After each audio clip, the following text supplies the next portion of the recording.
Major point of the summer school has been about the Summer School Commission, which has been meeting all week and talking about the manifesto and about the issues of the summer school and many other things. And this is the point where they take over the school, right? So Menaha is going to chair on behalf of the Commission, and this is from here on, we are in the hands of the Summer School Commission. Thank you, Menaha. Thank you, Dave. Good morning to everybody. I hope last night you all had a wonderful party. So that's a kind of a tonic today to start our struggle, right? So anyway, so the morning we are going to do a general feedback from the commission. Menaha and Smriti is planning to do that. Then the main thing to today's thing, it's a manifesto. So it's Kate is going to do a small introduction to the manifesto. Following that, I think Dave is going to read the manifesto very clearly, even though we all read it. So we will hear from Dave, what is exactly there. Then following that, we are planning to do, because there are a lot of discussions, inputs to manifesto. So I hope there will be a very good debate here. So we are thinking to some of us from Commission, they are going to introduce you what are the new changes into that manifesto. Following that, there will be a discussion, so Flo can contribute to that. So this is what we are planning to do, but the time is very limited, so we will stick into our time, right? Just also to remind you that as part of the debate, we are being followed by Ambet Yuson, who's the General Secretary of the Building and Woodworkers International, and we will ask him to say a few words of his thoughts as the result of him reading the second manifesto and hearing our debate. Yes. So, shall we move into the first one? Where is Smithy? Smithy, it's 8 o'clock. Oh my Where God. are you? Commission meeting. You know this jet light always is working. I was sorry, I was late. Oh, it's 12:30. Where are you? Still not talking. It's a meeting, commission meeting. Oh my God, again I missed the group discussion here. What is this? Hi, 5:30. 5:30, I have to go to commission meeting, 5:30. I'll just get quickly my things and come to you. Quickly. You see, maybe you are thinking 3 times a day what this commission is doing. A lot of things they are doing, on commission. What do you mean by a lot of things? What they do? Actually, we have 3 major things what we did in commission. This is what we, that's manifesto. This is a very important part. And then film, we can catch a lot of, colleagues and what we did in summer school. We explain that. Hey, wait. We didn't do this. It's someone put their brain and they did the draft. Exactly what we did. Can you explain it? Come on, it's not like that. We really democratically, we practice very nice democracy over there. You know that every day we did the different giri. We started so many from many countries. We had so many output. We read it whole night. And then came for each single line we had to debate on that. I remember. It's not only our homework. When I went and asked him, did you read your manifesto? Oh, I'm sorry, last night I went to bed very late. I forgot to read. And did you read your manifesto? Then she said, oh, you're not big. Okay, can you tell us what is that? I don't agree with this. What is this corruption and this and that? And I don't agree with. There are so many points went into this. We discuss. Do you remember each session chair by different people we just involved youth also? First session with the cat, right? Second session we did the gender balance also there, 2 male and 2 female for the whole, meetings. It was a really good practice for us, right? Fantastic, it's equality. Oh, you forgot about one thing. What about something political dictionary? Oh yes, about the dictionary also we work out on that, right? It was really amazing with the word, a very big word, and then with all of the description of the word. It was good. Don't forget one thing, the dictionary who introduced to us. It's from, I think, last summer school. Can you remember that beautiful woman, always smiling, and she came with us. So say, okay, here's something came out from last summer school. So we added a lot of things into that. Can you remember that? Is that a smiley lady too? I have a smiley face over here. Which one is that? We just put both together. Okay, so that is, you go to the cat, I will go to the desk, okay? The two smiley I found here. And also don't forget, we had a wonderful lunch. Is it dating? Oh yes, we did it. Breakfast date, lunch date. Oh my god, there was not dinner date. I had or what, I don't know. So lunch dating, it's a wonderful people, who are brainy, and we dig their brain and took out a lot of information from them. It was wonderful. It's very exciting, refreshing our mind. True. What else we did? What else we did? Think quickly. Where's your memory check? You loved it. What is this? Put it back. Think. What else we did? Actually we did something very, very important. I'm looking for somebody who just capture our faces in the movie. Yes. So that is also very important. And early in the morning that Ritu, so her name is Ritu, right? She always, 8 o'clock had to be there. So again, I have to run for the meeting. It was a good. But it's really good, the film. It's not just one person did a film, It's planned, and who is going to do what, and what we are going to take. But we discussed hours, but it's going to be only, I think, 1 minute film or 1.5. So anyway, but to do that, a lot of it was very difficult to edit the things and then compile within a minute with the hours, long video. We just edited it in 1.5 minutes. It's really good job. But one thing we should not forget, always we forget good things, a lot of good things. That's what the leaders are about. This, what we got it. What you got it? Are you a newcomer to this? Yeah, it's my first summer school, so I'm so excited. So what good thing you learn out of this commission? It's really, really good practices over there, and we have a really in-depth discussion, which I love it. Each of the commission meetings, commission members, they put their views, and then we have discussion on that. It was a good part. I really like it. So I also think that, it is taking us to a leadership, So it's like leadership, and another important point we should not forget, this commission taught us, this is your summer school, the ownership, it came out very clearly in this commission. I think we should not talk too much. Then they will think the summer school, the commission is talking, nothing doing. We just this commission is not only doing, we prove with our work also. That's why it proves. Yeah, we will prove through this manifesto discussion what we exactly did. Thank you.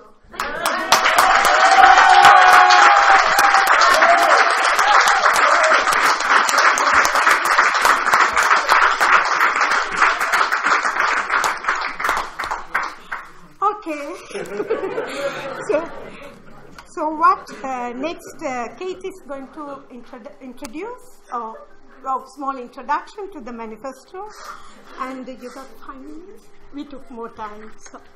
Well, thank you to Nana and Smithy for doing an amazing role play about what we've done throughout the week with the Commission.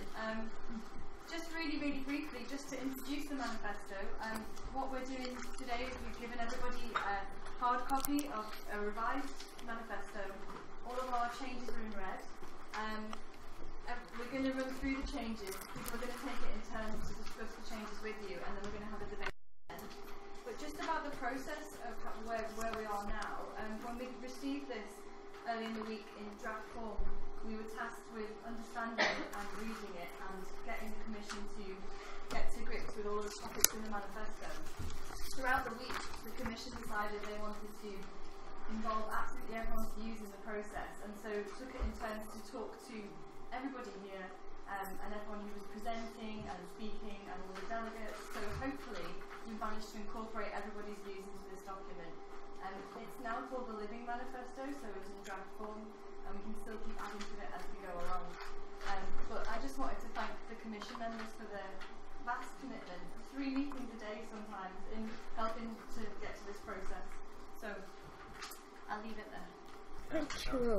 Why is one paragraph in blue? Oh, you'll find out now. Okay, so it's next Dave. He's going to read the manifesto. Okay, I've been asked to read it so that we could all follow it at the same time. Because I think I have the BBC accent that everybody can understand. Attractive accent. Okay, so firstly, A, our common political purpose. The neoliberal agenda constitutes a fundamental challenge to the values on which the trade union movement is based: democracy, communality, cooperation, and equality. Strong international industrial organisation is necessary, but in itself insufficient. The international trade union movement needs to establish or reassert a political agenda. Much of the international labour movement has internalised the prevailing neoliberal ideology to such an extent that there is little or no discussion on politics. How to bring financial markets under democratic control and run banks as public utilities, for example. Climate change, the existential threat to life on Earth, remains on the margins of the Union agenda. We need to challenge all forms of discrimination against vulnerable and unrepresented groups. We need, 1, to develop political and historical education programs within national unions and international federations to explore, discuss and redesign the political dimension of trade unionism to create a common international political agenda. 2, to build strong global solidarity movements using horizontal strategies and engage with broader social justice movements, community groups and campaigns. 3, ensure that the international trade union movement represents the economic, social and political interests of all workers, including informal, precarious, unemployed and migrant workers. 4, to promote plurality and ongoing political dialogue. B, democracy. An increased role for international union organisations needs to go hand in hand with strengthened democratic accountability and responsiveness to the members and elected representatives of affiliated unions. We need, 1, strengthened democratic accountability of national unions' international policies and programmes to their members. 2, strong, clear and enforceable criteria for national unions and federations to be accepted into membership of international federations, built around the key principles of democratic trade unionism: independence from governments and employers and meaningful fee structures. 3, to ensure political alliances work for us with transparency and democratic accountability to our members, including financial and political autonomy. 4, the one in blue, affiliated unions that are found to be corrupt, undemocratic, or manipulated by governments, employers, or political parties to be expelled from international union organisations, including the workers' group in the ILO. 5, international trade union organisations should uphold and defend the right of workers to establish their own democratic unions when faced with undemocratic or corrupt organisations, even when the effect is to create rival union structures or breaks national labour laws. The global union federations and the ILO should support unions in this process. 6, national unions to develop international political agendas, including horizontal strategies to ensure national centres take action to influence national governments. C. Organisation. It is clear that the present structures and policies of the labour movement, particularly at international level, are not adequate to meet the challenges of a globalised, environmentally vandalised, privatised, financialised, informalised and precariously employed corporate economy. We need, 1, international organisations and networks that engage with and are directly relevant to union members at the workplace and in their community. 2, national unions to invest substantial money and time in building and capacity of global union federations to be effective as an agency for countervailing power against global corporations and international financial institutions. Global union federations need to bridge the gap in understanding and educate national unions about their purpose and role within the movement. 3, to recognise and build on the effort and progress of many workers in transnational corporations by investing substantially in the creation of permanent and sustainable cross-border union organisation led by elected workplace representatives. 4, national and international trade union organisations to prioritise a thorough reform of constitutions, structures and organising strategies to organise and represent the rapidly expanding numbers of informal, precarious and migrant workers in all parts of the world. 5, thorough reform of regional trade union organisations, especially in Europe, where we need to build a serious pan-European organising strategy, independent of European Union finance and integrated in the global union federations and ITUC structures. 6, to welcome the possibilities and potential for new forms of grassroots international trade union organisation and solidarity, utilising all forms of communication strategies while recognising some of the inherent dangers and plan accordingly. Thank you, Dave. By the way, congratulations to the Commission. I think that's a brilliant job.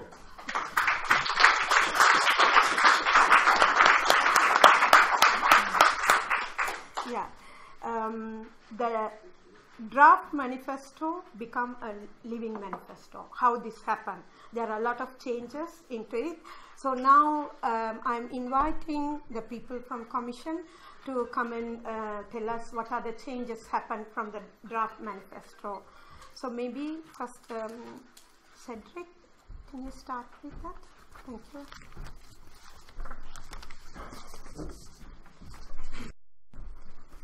Okay, good morning everyone. So I will just present myself the changes that we made in the prologue actually.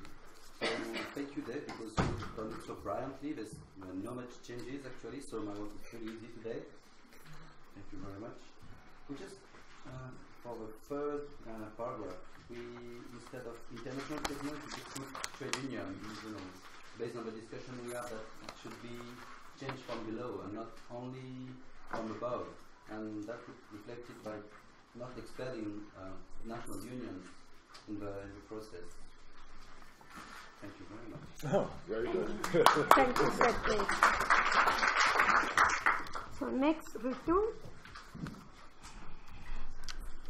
Good morning, everyone.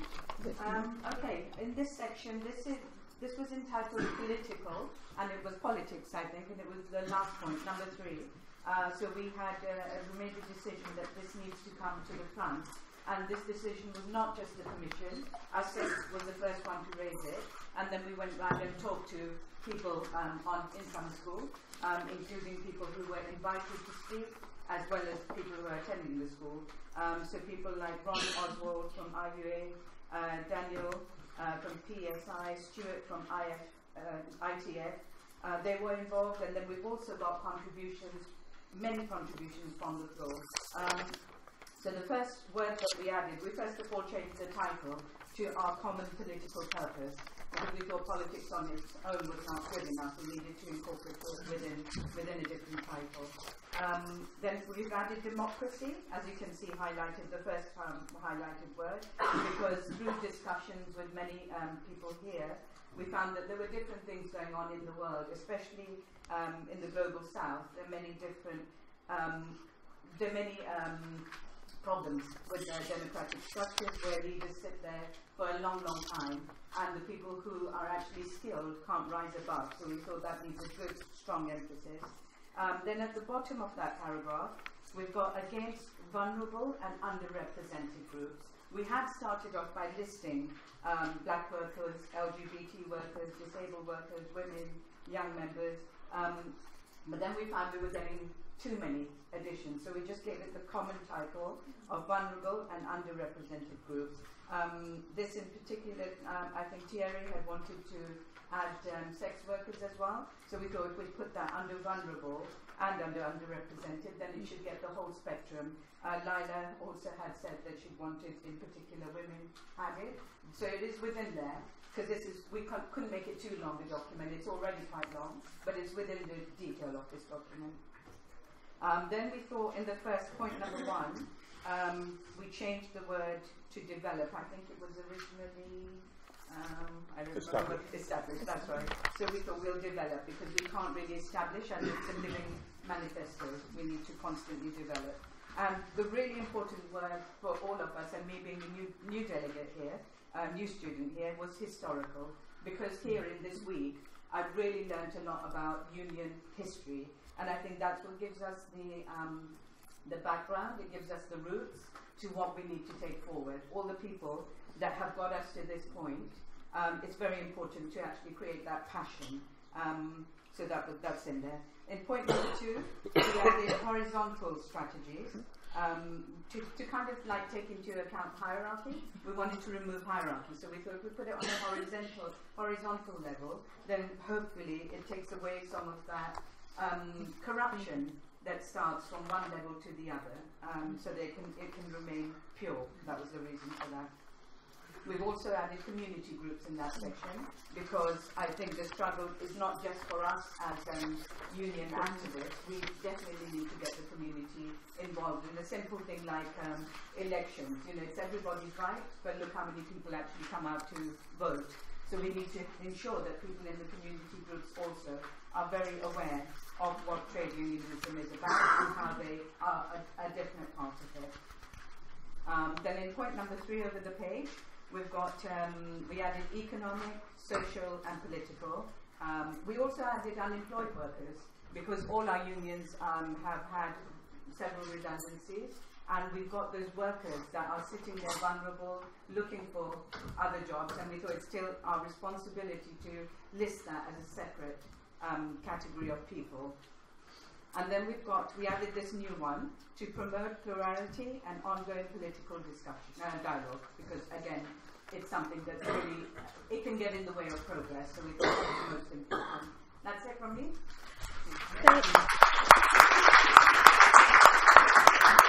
Thank you, Ritu. Next, Mary is going to do the democracy, and the democracy, what are the changes and why those changes. Morning everyone. So we made a number of changes to the democracy section of the manifesto. Number 4, which is highlighted in blue, is open for debate at the end. Asaf is going to touch on that at the end shortly.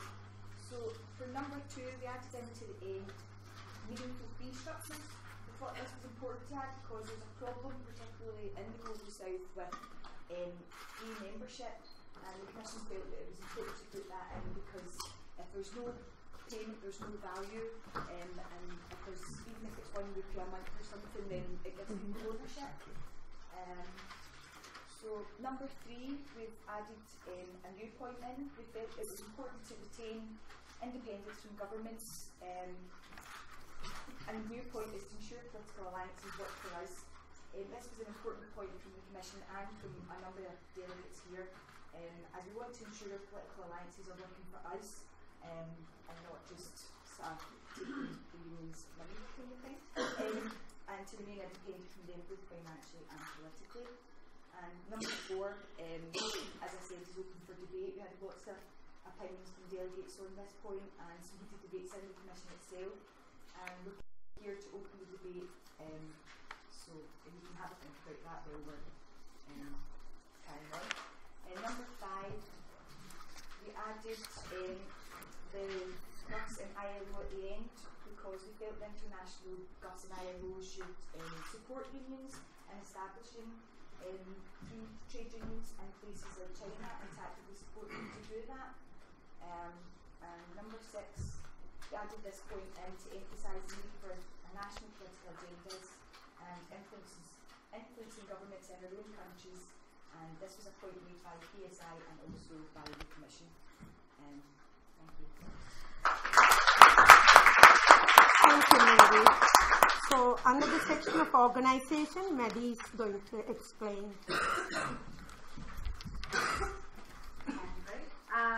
Yeah, so the first point doesn't change anything.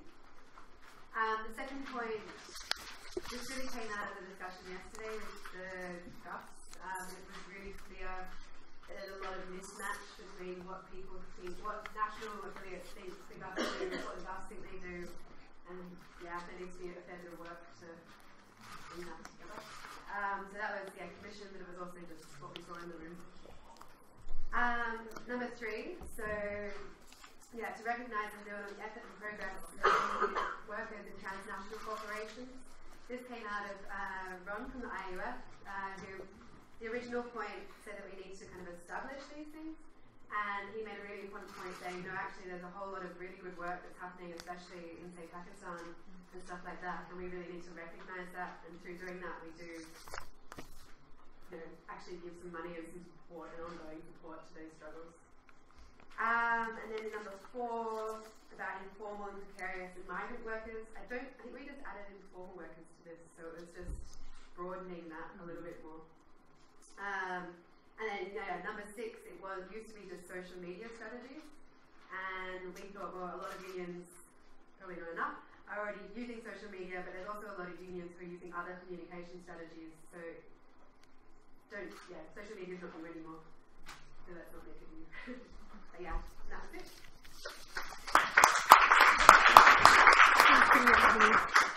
So next, under democracy, number 4, which is in blue color, Asaf is going to explain, and also he will lead the debate on that section, if any more discussion, debate.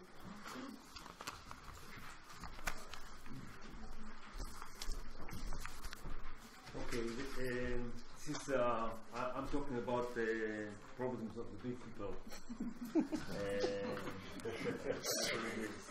but the point here is actually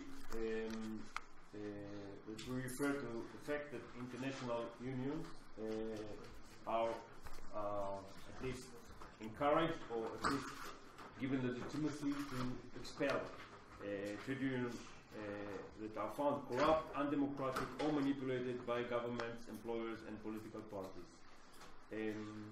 Now, there was a discussion here, and I also shared the thing with the comrade Jury from China, because I think we are talking here on unions like China, China Confederation of Trade Unions, Egyptian, Jordanian, Russian. And it is not said here, but also there is the question of the Institute in Israel. The question about the Institute in Israel is not so much on the internal procedures there, which are very unique and undemocratic, but about their political positions. What I felt was that, regardless of the criticism that I have to this big union in the country, and of course independent unions and union centers in these countries have to the main centers, there was a problem that it's the international trade union movement takes a very drastic step to get rid of a certain union federation which is very big, very powerful, controlled or supported by the government, and instead of this big federation takes in the substitute will be a new independent union. It will start an all-out fight, and the forefront of this fight of the international trade union movement with this international center will be the small independent union. This might put the independent union in very, very difficult, more difficult situation. So my proposition is to add to this point, which I think should be done with proper consultation with independent trade unions on the spot. Okay? Good. This is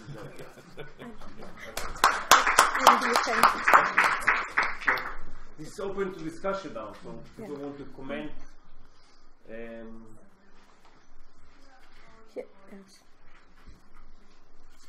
You can.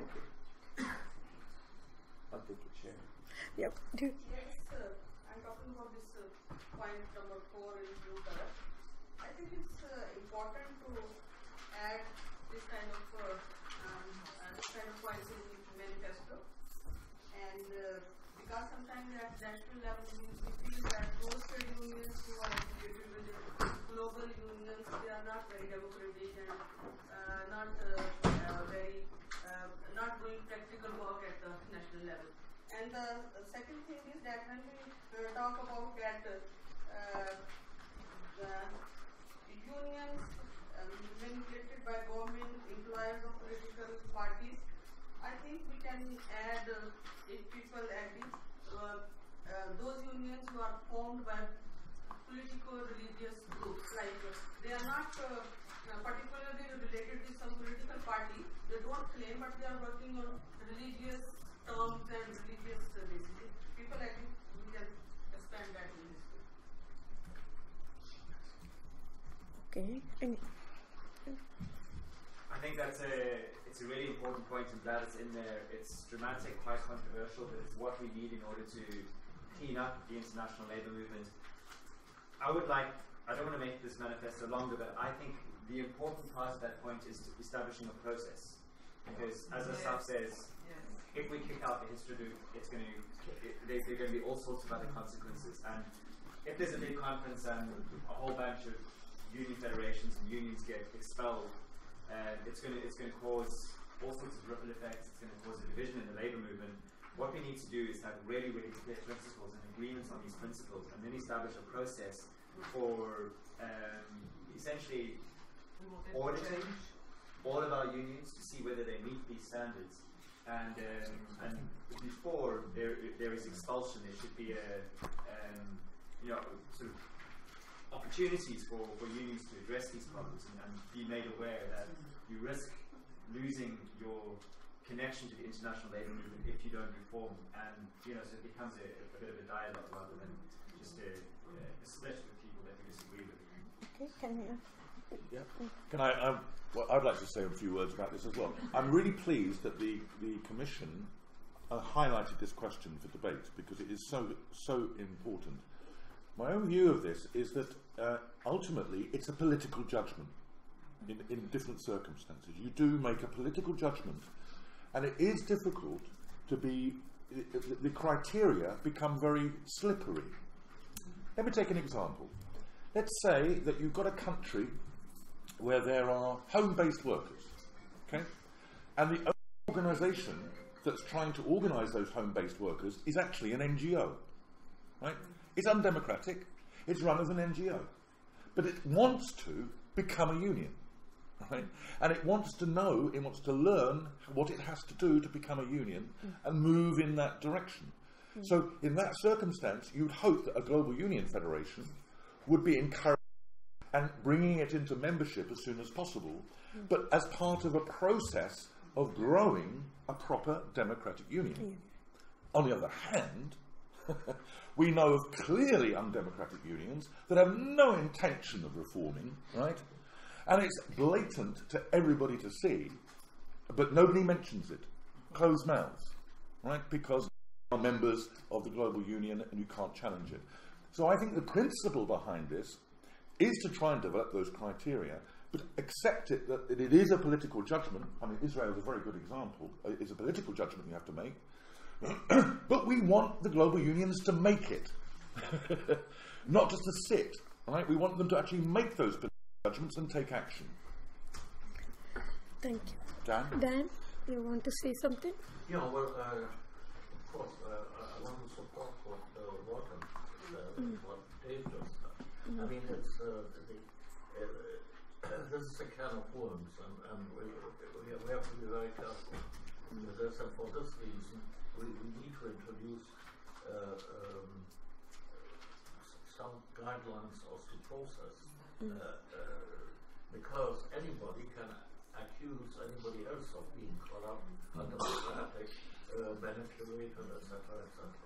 And we have to avoid this degenerating into political polemics. And it is essentially a political issue. Thank you. Oh, wait. You don't want to. Okay. Kali? Me? Yeah. Yes, I think it's very important to debate and discuss on this. My understanding is that these principles are already part of the global union federations. I mean, they cannot deny that these are not the principles that they take care of when recruiting the members. But they are not practicing it. So before we say that the global union federations expel these kind of member unions who are corrupt, who are undemocratic, who are manipulated by the government employees or political parties, I think we need to make that a process. We need to ask the global union federations a question: are they democratic? You could do that in 2 minutes. Yeah. What is their own practice? And what their practice, how their practice is influencing their members in the countries. So, I mean, no global union federation will deny that these should be the principles. But the problem is in practice. Problem is in the bureaucracy of the global union federations. They themselves, I think, are not very much democratic. I would not say corrupt. That's a big allegation. But regarding the democracy, especially, they need to practice it themselves. They need to show the members, and they need to educate the members in process, in practice. So that's, I think, while we discuss about developing the process, this thing should come first. Thank you. And here you, yeah. Thank you. On the last number 4, where it's written about the organizing strategies and trying to represent and expand into normal affairs like in small parts of the world. I would propose to Excuse me, shall we just finish this number 4 under democracy debate? Then we will come back to you. Just keep on. Baba and you next. Yeah, I think generally is an agreement that it's not about expunging 4, it's about expunging the expulsion inside 4. So, I mean, generally, yes, what we're doing. Virtually everything here are part of the traditions and values of the trade union movement. And essentially what we're talking of is the call for a renaissance of that. So I would say that here with 4 is about calling for, concrete practical steps to be taken to stamp out the menace of corruption. And as Khalid pointed out, in the athletes, trade unions, as well as in international themselves. But the part about expelling, I think that is the lead of the kind of worms that Dan mentioned. We expunge that, but don't throw the baby away with the bathwater. Thank you. Ramesh Chamji from Nepal. Number 4.4, theoretically this is correct, but I need to give one example in Nepal.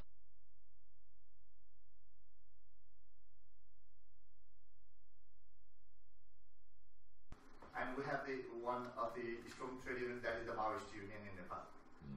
In 2006, when the peace accord has been signed in Nepal, then the Maoist trade union come to the surface and they started to disturbing in the each and every factory and premises and everywhere, and we are fighting each other.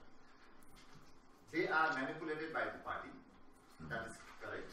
They are controlled by the party, that is also correct. They are undemocratic, that is also correct. But what we did, initial 1 year up to 2007, we just excluded. But what is the result? The result is 0. After 2007, we other trade unions, we revised our policy and said that we have to establish the engaged theory. So what does it mean? It means then we started to talk with the Maoist union, we bring them to the joint trade union platform, and then we started to bring into the international forum, including the ILO and other ITUC forum and other forum. Then after 5 years, what is the result? The result dramatically changed.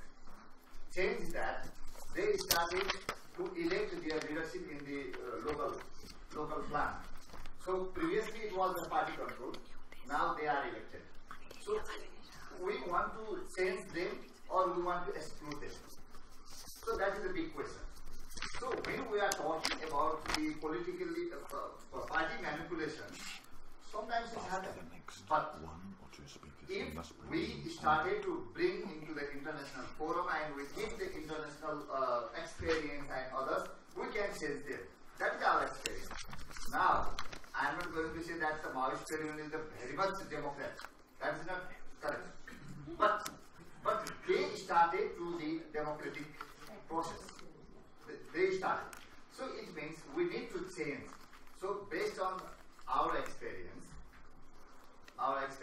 if the corruption and other things politically manipulated, if we tried for 2 or 3, 4, 5 years, if they didn't change, then just exclude. Otherwise, we try to change first, and if we are not able, then only expel them. That is the correct idea. I don't know how to put the language, but that is my experience. Thank you. We will go for another 2, right? 1 and 2.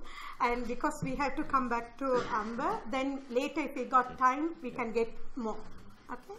Yeah. And then for this afterwards. Okay. Yeah, Bert Scanberg, GMB.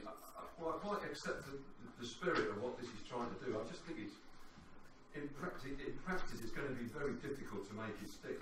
And just a couple of examples from Latin America, because it says here any unions that are influenced by employers or political parties.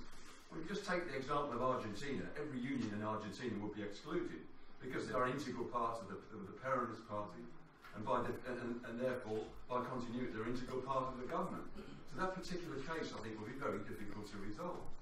The other one I would cite from Latin America, of course, is the Cuban example.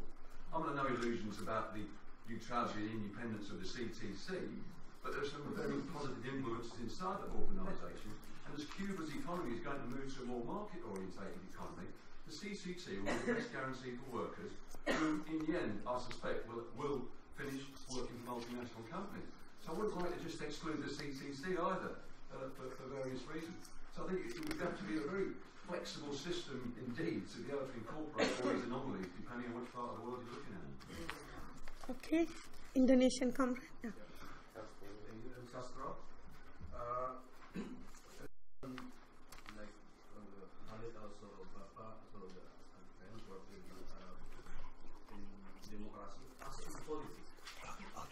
We must now about the trade unionism, like the trade union say, like the yellow union is political, but political by the government, also the employer.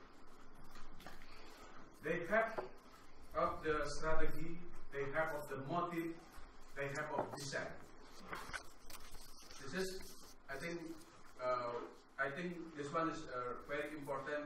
How to the democratic union, independent union, also all people in here have decided to the change, to the alternative of Islam. So I think for the workers must be have the control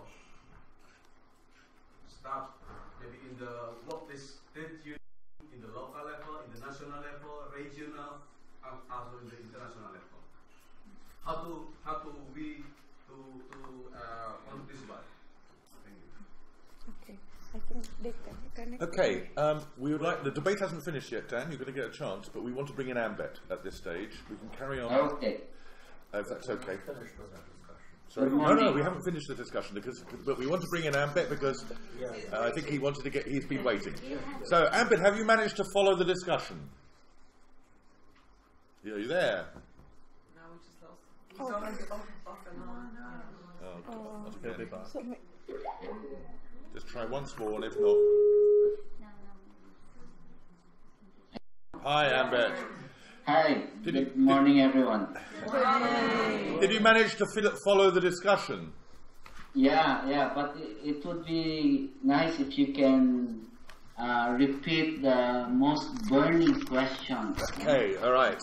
Very clear. The most burning question that the Commission has got into is the item under democracy, where we are saying affiliated unions that are found to be corrupt or undemocratic or manipulated by governments, employers, political parties, to be expelled from global union federations and so on. And this has generated a lot of discussion and a lot of debate. So we'd be very interested in, well, we're very interested to hear your response to the entire manifesto, but in particular that question. Are you still there? Yeah, I'm here. Great. So, is there other questions? Oh, this is the burning question. Yeah, that's the burning one, but your response to the manifesto in totality would be interesting. Oh, it's gone.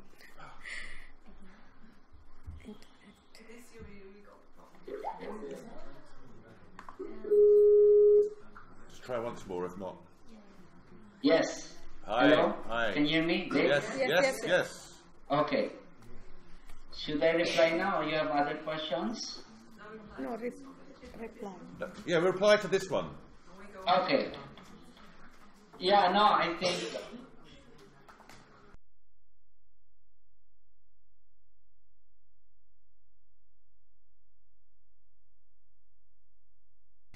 Can he type? Most global unions. Can you hear me? Oh, yeah. No, not really, Ambet. Not really. It's cracking all the time. I'm very sorry. I'm really sorry, but I don't think it's feasible. It's breaking every 20 seconds. Sorry. Thank you so much for trying. Okay. But we'd be very interested, maybe in it by email, your thoughts about the issues. Okay. If you could, or even a little text, if you could send it now, we'll read it out to people. Yeah. Okay then. Thanks, Ambet. Hope to see you soon. Thank you. Okay. Bye. So, shall we continue the discussion, Dan? And first. Yes, what I wanted to say is, I think that what we need is a more flexible general formulation. Something along the lines that we call upon International Global Union Federation to establish and enforce standards which would protect the movement against corruption, manipulation, etc., and leave it at that. And let each organization deal with it in its own way. Because, I mean, for example, my former organization, IUF, did expel a union on big colors in Sri Lanka. The Sri Lankan workers. Tongaman, its general secretary, in his capacity as deputy in the Sri Lanka parliament, voted in support for a law that curtailed the right to strike. And we considered that actually Balatampu raised this in the Iowa, and we considered that this was a breach of our constitution. There was an exchange of correspondence over a long period of time. Sonderman wouldn't budge, so finally the Congress expelled this union. But this is the way we dealt with that particular situation. But that is not to say that others will deal, according to circumstance, in other ways. And it is difficult for us to prescribe people how they should deal with whatever they deem to be a case of corruption or so I think let's keep it flexible in general and make the intention clear. Establish standards and procedures. Okay, thank you. Yeah. And next. Okay, next. Yeah, Alan from the IGF. It's probably been said in various different ways, but I'm trying to say it in my words. Do you want to stand up? Number two kind of talks about the standards and the criteria, which number 4 is trying to bring into spirit.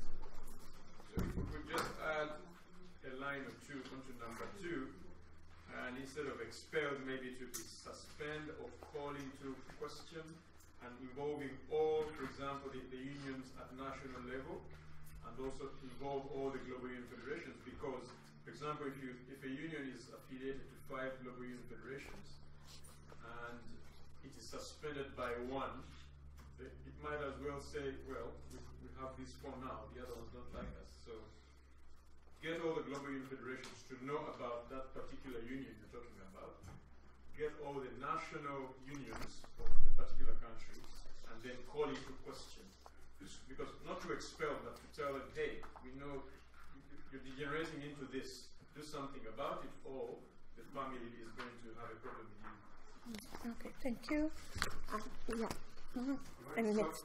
I do not think that we should make the formulation more vague, because if you look at every single global union audited today, they claim that they do this. I mean, if you go to the worst one, you withdraw. The first thing you encounter when you go to the web page is, we work with democratic and independent unions. That's the last thing they do normally. So I think most of the problems that we mentioned are solved if we add a such suggestion that in consultation with independent unions. And for example with Cuba, I'm not quite sure we should be that pragmatic. I mean, it's a similar situation to ASFDU. I mean, by trying to outsmart your pressing machinery, we are quite vulnerable ourselves to outsmarted. I mean, we need to support and believe in the idea of independent organizing, rather than trying to do it from within these very oppressive state control machines. So keep it thank you. tough, please. And others, that what I can see now is that we don't even have a discussion about it. Even if you have standards and procedures, nobody is implementing it. There's not a climate to discuss this in the global unions. So, and then furthermore, what Stuart said yesterday is that they even lack the standards. So I think this is very important. At the moment, my feeling is every more or less, I'm generalizing, of course, every union can do what they want and they get away with it. They are never held accountable to it.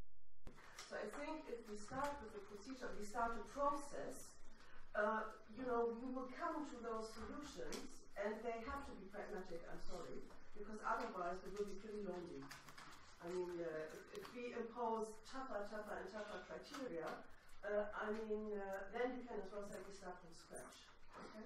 So this is what I think we need to, we want a climate of that this is on the table, that unions are held accountable of what they're actually doing in their country, and that there is a discussion in their, well, if it is not discussed in a national union, but then certainly at the global union federations, where there are other unions that say, no, come on, I mean, in Kazakhstan, you're representing workers, the police is going to shoot them down, and you're not doing anything, you're not even going to protest for that. But basically, what else you agree to that? Well, this is outrageous. It was never discussed. So this is, I think, we need to stress this and to start a process. And then we will come, I think, to adaptable solutions because the circumstances are very wide. So we should introduce the notion of accountability. Okay, I think we will take another two. One you already raised, another two. Then maybe we have to go back to other things if anybody else needs to add anything. Already there was one pending. So, okay, one and two. Yeah. Okay. I think we want two things. One thing is that we want to be heard and taken seriously when we take Manifesto to our organizations. And the other thing I think what we want is we want to stimulate change. So that's why we should introduce the notion of that we want a process going on, that we want to have standards on the one hand, but most of all we want a process to start so that these organizations change. And then we actually change the movement. Otherwise we just have a split movement, as somebody said. I think you said that. Okay. So I think we should really bring in the notion of change, process and change. Thank you. One. Well, I think it's a really useful and important discussion, but I would agree with Karen and several other people that there's such a discrepancy between what govs say they do and what they actually do that we can't go from one extreme to the other. I mean, it would be both unrealistic and undesirable for some of the reasons that have been outlined because the world is what it is. And so anything that sort of starts engaging in these questions of democratic change and support them, I think is desirable. But I mean, going from one extreme of claiming to do things and doing very little about it in practice to actually start excluding unions, I think could be a very dangerous path. And I think that's the meaning of what several of the Global South inputs were about. Some situations don't necessarily fit into what a group of idealists wants unions to look like. And it's not a problem, it's just you need to work with that reality and not be seen as being exclusive. Okay. I want to remark just on this point. Okay. I just want to say that I think yesterday Stuart said that no matter what happens, workers organize. No matter what happens, if you have corrupt unions, you don't have unions, you have China like the whorehouse of the world, people will start to organize everywhere. And you will have organization, initiatives, centers, you will have people struggling. So the key thing here, I think, is to go with your hand on the beats of the heart of the worker struggles in the country, and to see how if the international labor movement has a role is to encourage, to listen to what is happening on the ground, to see who is doing the work, support, and put the pressure on this in this direction, and be very, very keen on whether or not you take actions against the bureaucrats or the corrupt or the people who are just not so in a way how we can help the people from below to go up. I know that in some places it was really possible for the people from the outside to kick the ass of the people in the centers, and the centers did change. Well, it not always happens, but or take out people, or get them split from people who want to fight. So the question is to help the people who are doing the fight. So really, this would be the reversing the formulation into a positive support for non-corrupt, non-manipulator, etc. Well, yeah. Okay. Supporting the honest people. Okay. Unfortunately, we have neither the time nor the energy to have a redrafting committee of 60 people to work out exactly what we're going to say. So I have a proposal. I think it's been a really, really excellent discussion about this, and very, very nuanced. I think we understand a lot of the problems here. I very much take, I think Karin expressed it first and foremost, and that's the need for open discussion of the issue. We want the global union organisations to stop pretending the problem doesn't exist, right, and address it, and then all the other things. So, if you would be happy for me to do so, I would like to redraft 4 on the basis of this discussion. I think it's clear. Maybe I'll get some help from Dan, and 2 of us can put together a new wording, and add a separate note on the question, which explores a little bit more the debate that we've just had. Yeah?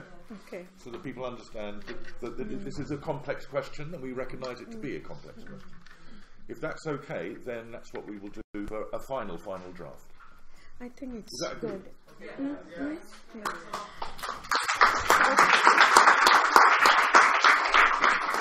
Sorry, we didn't finish. No, we were just discussing number 4. There's already one person raised in another section. So maybe we will give another 3 people chance if any other changes you want to question or change or any contradiction. So just 3 chances. You can start. Yeah. So on point number 4, I was thinking as that strategies to organize and represent informal precarious in all parts of the world, in both urban and rural areas. At the moment, if you look, majority workers organized in urban area, and rural area is feeding.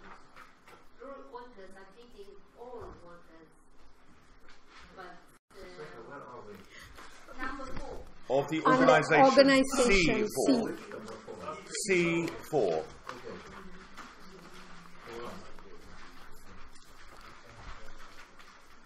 But still, the most, even the solidarity is most concentrated in the urban area, and rural area is left out. And we are having quite a hard time of organizing in rural area, because now it's a fight on land grabbing. If we do not on time stop land grabbing, if we do not bring the public services into rural area, public services exist in urban area, and even the taxes and the food production, everything is going to urban area. The rural areas still remain to live like they lived 100 years ago, without public services, with not much solidarity. And if you are not on time by supporting the local struggle to oppose land grabbing, to make development, then these people are removed, and half of the world population is in rural area. And if we are not able to keep those people, that they also live into a good environment and they have decent work, they are moving to urban area, and urban area doesn't have enough houses and doesn't have enough jobs to take another half of the world's people. So yeah, so I'm working in agriculture, and I say that there are 2 different worlds, and rural world is different than the urban world.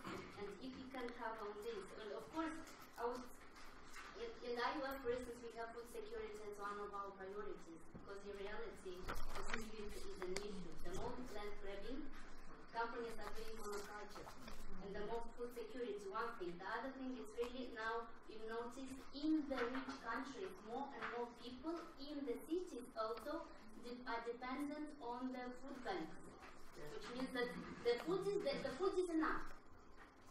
People are so poor, they lose their jobs, there is no social protection, only 20% of the workers according to the ILO are covered by social protection. There is not enough social protection. Workers cannot afford the food. There are more and more hungry workers because so this is what I want to say. It's not discussed this thing, but in the ILO food security, fight land grabbing, how we bring public services into rural areas, and how we cover social rural areas by social protection. We feed everybody, we subsidize former workers, but we remain to be dignity and also to that is the system. Thank you. Okay, any other? C5. C5. Under I organization. need to interrupt. I'm very, very sorry.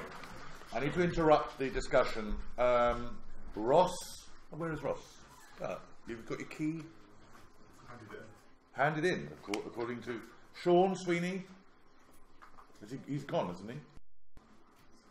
I don't know. Anyway. Fatima. Maddie, have you given your key in? All right. Can you take it? Yeah, we basically need to... Take it now. The cleaners are leaving here at 12, so anyone who's still got stuff in their room and is leaving today, Nicholas. we need to get it out now. Stuart's gone. He went first thing in the morning. Yeah, so we might not give his key in. Kat, you've given your key? Yeah, it's done. Okay. Ritu, given. Holly. Do you want to go and hand it in now, please? I'm very sorry to interrupt, but these things are essential.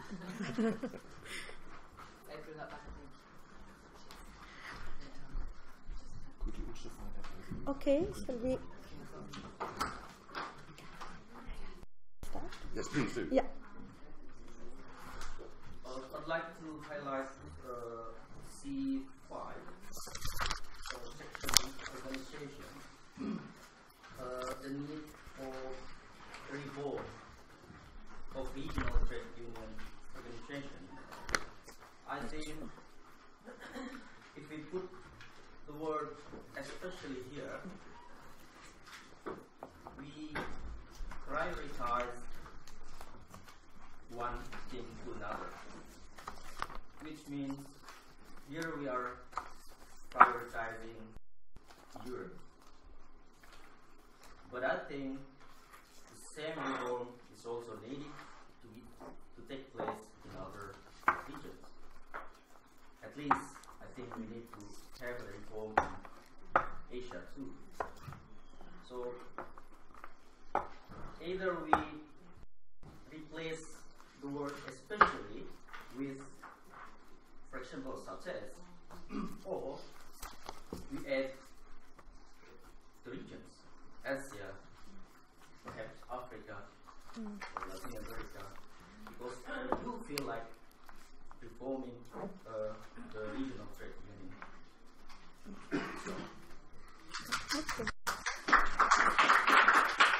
I'd like to respond to that, unless anybody else would first.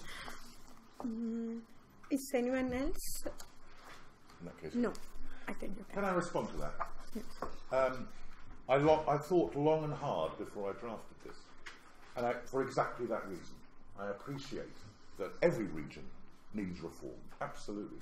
Actually, particular Asia Pacific, right? And for reasons which I maybe don't need to mention, but you probably will know. However, I do think that Europe is a particularly exceptional case, and it's the reason being it's the relationship between the European trade union movement and the European state.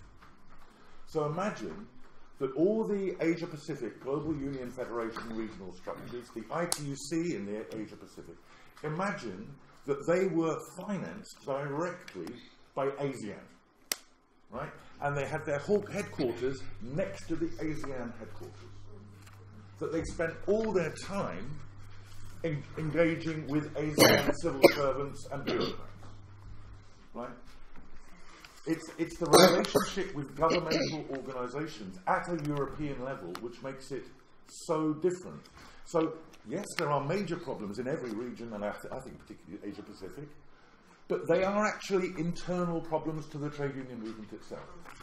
They are about politics between the trade union movements, not about the relationship between the trade union movement and the state, the regional state. So that's why, and moreover, the impact of that European relationship, right, with the European state has global implications. Because the way it, for example, you know, we try to avoid the use of the word social partnership. Where did this come from, right? Why did it spread around the world? it was partly, at least, due to that influence of the European trade union structures. So I do believe that it should stay as it is, myself, but if other people wish to change it. That's why I did say that all regional organisations need to be reformed, but I just said especially Europe, because I think it is a special case. Thank you, Dave.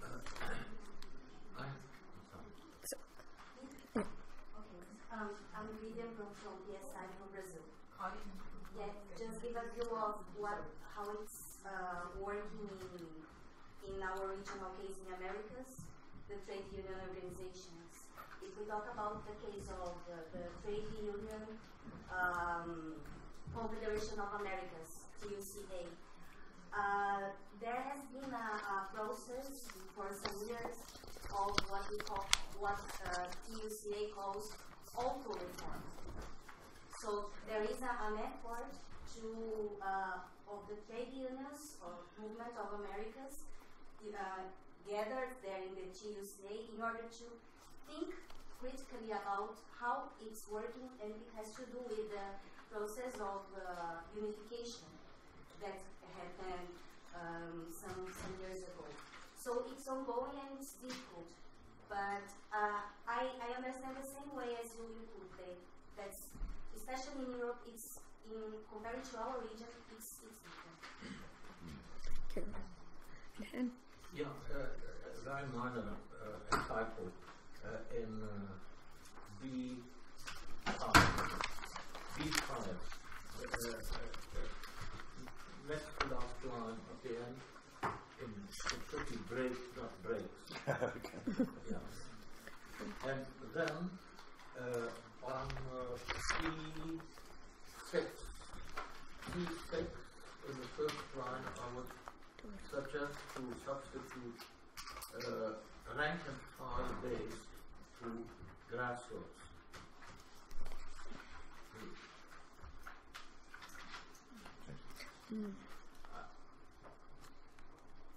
Grassroots of NGO terminology. Let's use the union terminology. Okay. We are the grass. Okay. Can I just say one? Yeah. I just want to check before we move off it. I mean, I gave my opinion about C5, about regional about the ETUC and so on, and I don't want to feel that I'm railroading that through. Do people agree that we keep it, or do you think that we really? Do people agree that Europe is actually a special case? Yes. Yes. Are you happy, farmers? Special responsibility and do what else? I think if you just add all before the regional trade union organizations. Yeah. Okay. All. You said it, but it's not written here. Very good. Thank you.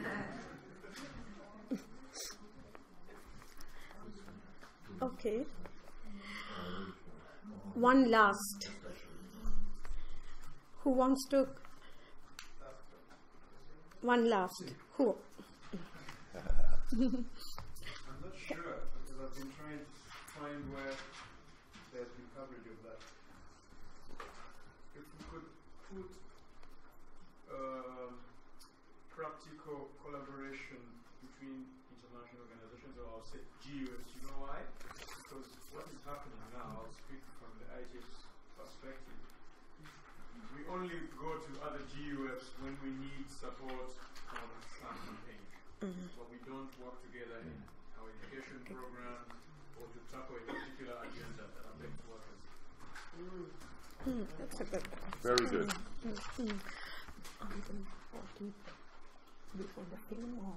No, I think we carry on. Okay. Otherwise it will break completely again. So can you do what is how we work? Yes. One last thing. Well, 1, 2, 3 hands. Okay, can you go for quick? Right, 3 people. All 3 can get a chance if you speak quick. Go ahead. I was in a commission, but I just now in the first paragraph, and I think we should say something about things that has nothing to do with workers' issues, but like you have now you have the migrants issue, migrants to Europe, racism, you have Greece, you have We had war 20 years ago on Iraq. Trade unions were at the forefront of the struggle against the war. So there should be something said about the fact that trade unions should be on the forefront of the struggle for progressive agenda against war, against racism. Right. And I think what's missing in this is in organizations actually missing that we need to rebuild our unions from below. And that's been a whole day devoted to this subject. It's too much on organization, how to reform organizations such that we need to build our organizations. I don't have a question, I'm sure. okay, thank you. The last one. Fahmi. I'm not sure, maybe Khalid also can add, but as far as I know, there's a tendency that in Asia, the ASEAN is also, following the way the European trade unions, as a regional trade union, operate.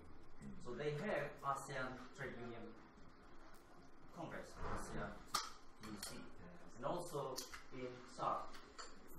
So there is a tendency of, duplicating what is happening in Europe. Very important. So this is, I think, it's also a serious problem for us in our region. Yeah. Okay. I'll add something about the model, the European model, being exported to other regions. Okay. Okay. Sorry, Dave, is there a monetary relationship? Because the point you're making, exactly. There's a direct monetary relationship between the ETUC and the European state. Yes, but their solution to actually explicitly say that we don't want European model to be exported, or there's a danger. Okay. It's not directly parallel because of the Okay, so one last. I didn't see you. Very, very short. I think it's an excellent document. We can't get every word, it's a working document, and therefore it's excellent. It's a marvelous start to work from, and we can change, we can add, we can take away, and whatever. It's a living document. But it's a good start document we're going to do with the mapping of the unions and the checklists and stuff. Our countries. So the next steps document. we often say that the best negotiation is when both parties are not happy. Did you see something about it? The checklist. So this is probably the best document we can get. I think the Commission made a great job for it. I have only one question to Dave and the rest. Will we get it on email? Yeah, that's what I'm going to say, yeah. Thank you. Okay, if I may sum up, if I may, about what we're going to do with it, exactly the question. So, if you allow me, with Dan's help, to make the final revisions to this along the lines, and I absolutely got the need to put in rebuilding from below.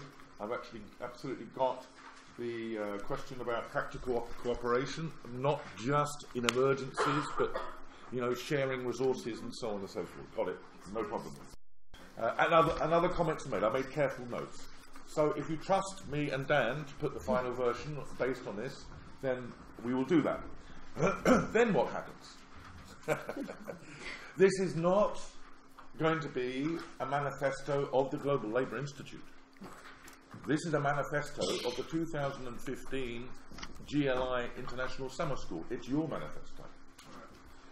So I'm not even sure we're going to put it on our website. Right? It may be invisible, but you will all have a copy. I will email everybody, or Jess will email everybody, with copies of the revised final version. What we then hope is that you then take this up in your own organisations. And you explain it in your own organisations to say, we went on a summer school, we had all this weeks to... If people turn around to you and say, what did you get out of it? What was the result of you being at the summer school? You can say, well, this is the result. And to try to encourage at least discussion of parts of it, or all of it, within your own unions. When I was talking to Ambet before we started the session, I was checking that we could talk. didn't work. But he said he really liked the manifesto. He said he thought we should send it to the Global Union Federation Council. That's the coordinating body between them all for discussion. We won't do that. We won't do that. But you can. Yeah. Yeah. From your own organisations. You know. So that's what we propose to do with it, if it's agreeable with you. Yeah. Okay. Thank you. And I think Mary is going to do some announcements. So, okay, some other info. Yeah, no, before the film. Can you just come and loudly speak, please? We forgot to mention earlier, we're thinking about doing a separate document. A few people had mentioned, was it Leila? Shanaz, about mapping unions, so a checklist of like union identity and stuff like that. Excuse me. Yeah. Okay. We're going to do a separate document of what we need to do next. So Leila and Shanaz had mentioned that they'd like a checklist of like union identity and stuff. Some people knew a lot about their union membership and figures and stuff like that, and some people didn't know anything. So basically, to get a link of what's happening out there, we're going to do a separate. We forgot to mention that. So, email be sent round to everybody with additional things that the Commission has been working on and wants to continue to work on. And there's some ideas, for example, about information sharing and coordination and so on and so forth. That's good. Yeah. Thank you. So, shall we move on to the interesting part? So, this was. It's a bit serious, right?